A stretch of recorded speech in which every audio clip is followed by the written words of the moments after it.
Organize Me Radio, episode 22, Organizing in New York City. I'm Naeemah Ford Goldson.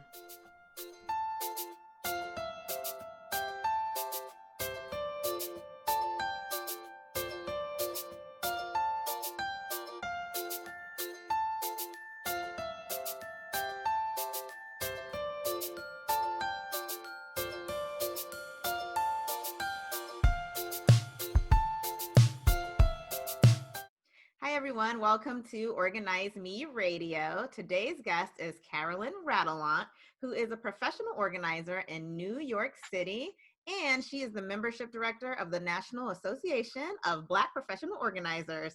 Welcome, Carolyn. Hi, everyone. Okay, Carolyn. So, first of all, I am so fascinated that you are a professional organizer in New York City and that you service all 5 boroughs. So, I have so many questions for you.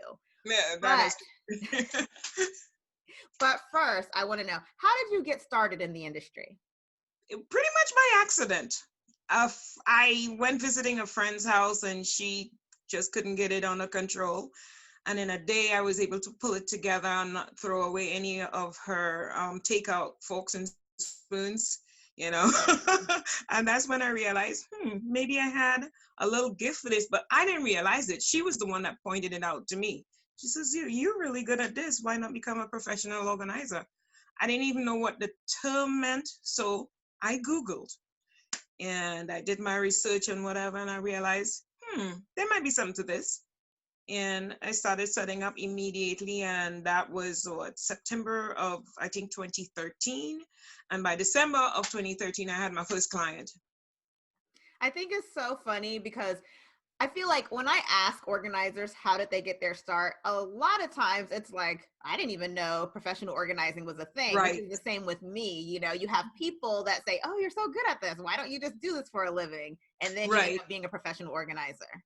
Exactly. Funny And how that works. I have to confess, out of all the careers that I've ever experienced in my life, this one gives me the most satisfaction. You know, the most pain, but at the end of the day, I am so very comfortable and satisfied with the job that I do because my clients are happy. And if they're happy, I'm happy. I can completely relate with that. So tell me about your business and what's your specialty? Well, at this point, I would not say that I have any specialty per se. I'm general because I organize both residential and commercial clients. And because my work history has been so vast over the years, I could deal with extreme clutter and I could deal with document handling. Let's say somebody wanted to set up a business, I could go into that business and put in all the infrastructure that they will need to function effectively on a monthly basis, from your accounting software right down to procedures. The only thing I don't really do in that arena would be HR. I think that's a specialty that some HR person should do, but yeah. So then tell us, what is your process like? What is it like being an organizer in New York? I mean, I can only imagine, the car situation in New York. Do you have a car? Do you take No, taxis? I don't have a car, and that's very deliberate because the transit system in New York City is so very effective. I use transits. Anywhere transit goes, I go, and I don't need to worry about where I'm going to park my vehicle or anything like that. Now, having a vehicle is a great convenience, right? But it's also a great expense. And in an attempt to keep my pricing reachable, I deliberately don't have a car. Okay. So that I could keep my prices affordable for my clients. So then what do you do if you have to bring things to your clients? So if you're bringing products or if you're giving them product recommendations, do you just expect them to pick it up, or do you ever bring like actual products with you for their storage or anything like that? There are a couple of cleaning items that I always walk with. You have the toothbrush, then you have the scrub brush, then you've got Brillo pads, and then I have a two particular cleaners that I work with. One's a compound that is environmentally friendly, and the other one is an industrial disinfectant product. Cleans anything. Outside of that, you don't need very much. I may need on occasion a mop, a broom, or a deck scrub. Okay, I have no problems taking those things with me. And I have this neat little mop bucket that if I need to, I walk it. But most of the times, the items that I need, like the mop, the broom, the dust scoop and all that kind of stuff, the client already has it, you know? So for me, it's just to go in there and do what I do and get them from where they are to where they want to be. So tell us what else is in your bag. I'm intrigued now. Gloves. I've got gloves. I've got masks. What else? I saw on one of your, I feel like it was it Instagram? I don't know, some post where you were in a full suit. Yes, I wear coveralls because I think in order of priority, the professional organizer has to take care of themselves first. It's kind of like, you know, how they tell you put your mask on in the plane and then see to the kid. Because if you're not in good condition, you can't continue to function, right? So you have to protect yourself when you go into somebody's environment. That is their environment. That's their dust. That's their dirt. Their body has become acclimatized. You're not. So you need to protect yourself, okay? Some people, you know, they see the coveralls because they're here, they're down to here, whatever, and it's long and whatever, and they go like, oh, well, you know, I didn't realize my house was that jacked up. And I say, no, it has nothing to do with your house. This is my work clothes. Yeah. I can completely agree with that, because being a professional organizer, it's hard work and you get dirty, and some of the spaces that we go into might not have seen the light of day in the longest time. Exactly. So yeah, you do need to protect yourself, and in delivering the service, you have to take care of you. So tell me about your process when you go into a client's house. Do you have a certain process that you use? Well, the process begins before I get there, because one of the things I think as professional organizers that we need to determine is a person's mental readiness for the kind of pain that organizing will bring to their front door, you know? And if a person is not ready, you know, it's going to be a lot more difficult for you to perform what you do as an organizer. So my evaluation process starts with the consultation. And the consultation is just a conversation that I have, that I am able to pull certain bits of information from, you know. I mean, one thing I learned really early as an organizer, and this must have come from divine inspiration, because I didn't think that I wanted every client, but I came to the realization very early that not every client should be my client. I know that's right. You know, that's for all of us, right? Exactly. So when you talk to a prospective client, there's certain questions you ask to determine readiness, and a simple thing like, okay, so what is your end goal?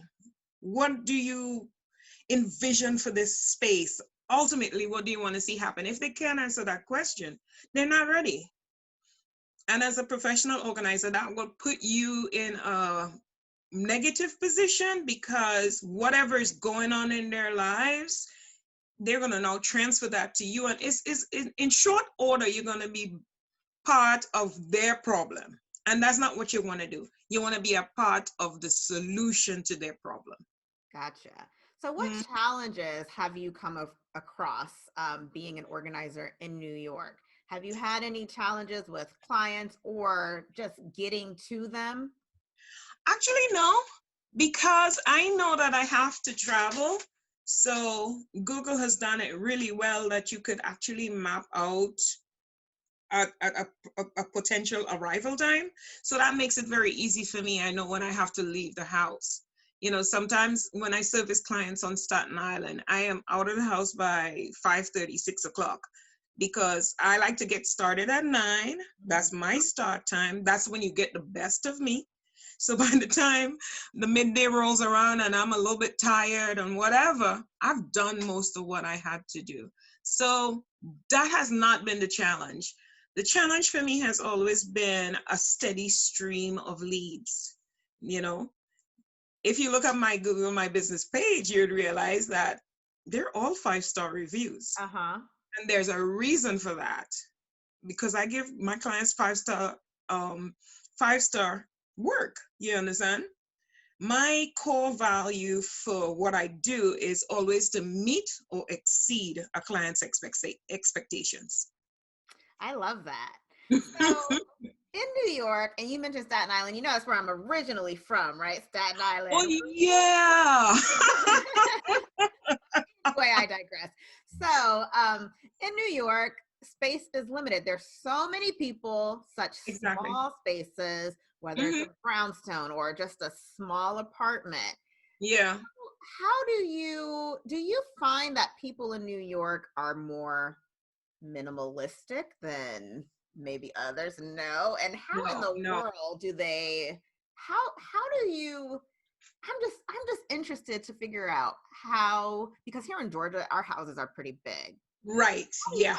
Storage, and I'm sure you have to get creative for what you do in their space. You're helping them declutter. For sure. The thing about it is that I don't think a lot of people recognize that they have a small space, right? And the readily availability of shopping options is just off the chain. And I don't believe that a lot of people have regulated themselves. You know what I mean? You need food, you need clothes, you need shelter.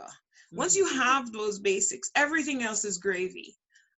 I don't think it is necessary for everyone to be a minimalist, but I believe it's necessary for you to be actively using everything that you have in your house.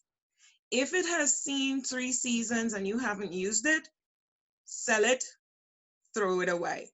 You're not using it. Why is it taking up space? And that kind of mental processing, I don't think happens very regularly to the average human being. And that's how they end up with clutter in the first place. And then, part of the issue a lot of times is it's a mental issue, because some people find it very difficult to let go of the simplest mundane things. Case in point, one client I had kept the bags from the flyers that was delivered every week, every bag. You're talking about like those little newspaper kind of mailer things. Yeah, the circulars that come in. Okay. Advertising the sales. Now she threw out the paper, but she kept all the bags. What does she do with the bags? I don't know. Okay. But I had so much difficulty getting her to let go of even one. But again, that's part of the process. You got to gentle people through these things, because a lot of it is behaviors that they've learned and liberties they've allowed themselves over the years, like putting dishes in the sink. Why would you put it in the sink if not wash it out immediately? But a lot of people just put dishes in the sink and then it piles up and it becomes a problem, Whereas if they were washing immediately, it won't be a problem. They won't need to call me. I'm glad that they do. But I do think that's important to note about, the industry that we're in, because there are a lot of people who have trouble letting go. And if you hire a professional organizer, you essentially have someone that can coach you through it and gently help you release things. Right. Yeah, I've come across a lot of that a lot of times, and you really just have to gentle a person through it. Get them to think about it. Why am I keeping it? How am I going to use it? Am I going to use it at all? I don't think a lot of people of their own volition do that kind of thinking, you know? So part of the process, I mean, and it's not like you baby people through it. Sometimes you have to tell the truth, but you tell it in such a way that it becomes, with a spoonful of sugar, is a little bit more palatable. Mm-hmm. Yeah. All right. So tell me, my favorite question to ask everyone, because sometimes I learn something new. Sometimes they're the same as mine, but what are your favorite products? I mean, in terms of use that I work with? Organizing products. Okay, let's talk about organizing products. Initially, when I first got started, I would go to the Container Store all the time looking for solutions for my clients. Mm-hmm. I think I had been to the Container Store about maybe 5 to 7 times. And on the 7th time, I realized this is not going to work for my clients because the Container Store is designed for people who are already anal in their perspective. I'm going to buy this box, I'm going to put this here and that. My clients are not those people. Okay. So part of the thing is I don't really go for a product per se.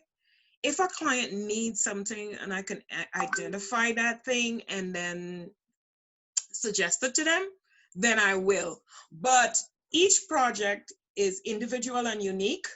I can't really take anything from this project over to this project kind of thing.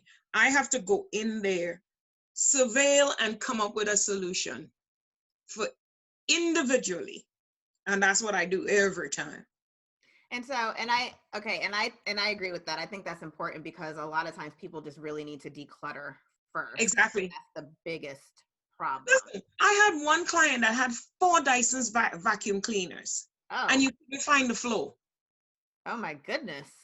Okay, so the problem was not the vacuum cleaners, right? So I didn't really need to go with anything. She had everything. She just had it. She just had too much of it. Yeah, that too. What's your favorite product to use in your house, though, to keep your systems in place? All right. I always go a little up. What I realize is that a lot of people don't use their up space. So those metal shelving, it looks a little industrial. I like them. And the reason I like them is that you could use it, do your space up. And if for any reason that changes, let's say you move from an apartment to a house and you don't really need it where it was before, it's something that you could use to organize your basement. All right. And if you don't need it at all, it has great resale value. So you could put it on one of those selling apps and recover some of whatever you would have spent from an item that you may have had unused for some years. So that's one of the things that I look for. And every now and then I am my own client. One of the things that I really love is your grandma's mop. Those old-fashioned cotton mops. They really do the job. All those fancy other things, I call them toys because they're so frustrating. A lot of time the design is not good and it does not give you what you need. And yeah, I am a professional organizer that cleans so that at the end of a session, my client does not have to now call in a cleaner because I did it. All they have to do is sit and enjoy the space and hopefully maintain it. I love that. Okay, so now tell me, what is your greatest achievement as a professional organizer? Wow. I think, although I knew I was good at it, coming to a place of accepting that I'm really, really good at what I do, because sometimes I work alone, sometimes I work with other people. And the most I've ever had on a team at any one point was about managing 7 people. All right. And in working with people, things that I do instinctively, like okay, if I go into somebody else's environment and I'm shaking out a sheet or a piece of cloth or whatever, I'm not going to do this because that just spreads the dust around, right? Right. And you don't want to do that. And I see a lot of times when I work with other people, I have to tell them not to do things like that. Like if your gloves get busted, don't continue working. Stop. Change, wash your hands, change your glove. You need to protect you first, you know? And they never have to worry because I always walk with supplies for anybody who works with me, except for the coveralls. That's mine. All right. Well, if you guys are listening, if you're in New York, you got to hire Carolyn because she is it. She is it. Thank you so much for being on. And can you tell everyone how they can find out more information about you? Well, definitely. I will give you my phone number. First of all, it's 917-501-2410. You can also find me at my Google My Business page, which is g.page/Carol Radellant. That might be a little difficult, so if you could spell that out, that would be great. You can also find information about me at cluttersolved.com, which is my website. That would be CLUTTERSOLVED as in David.com. All right, everyone. Thank you so much for joining us for this episode of Organize Me Radio. Check us out next time for an all-new episode. Thanks for having me. Thank you so much for joining me today, and make sure you follow me on all social media platforms. And remember, get organized, go further. You're listening to Organize Me Radio. I am Naeemah Ford Goldson.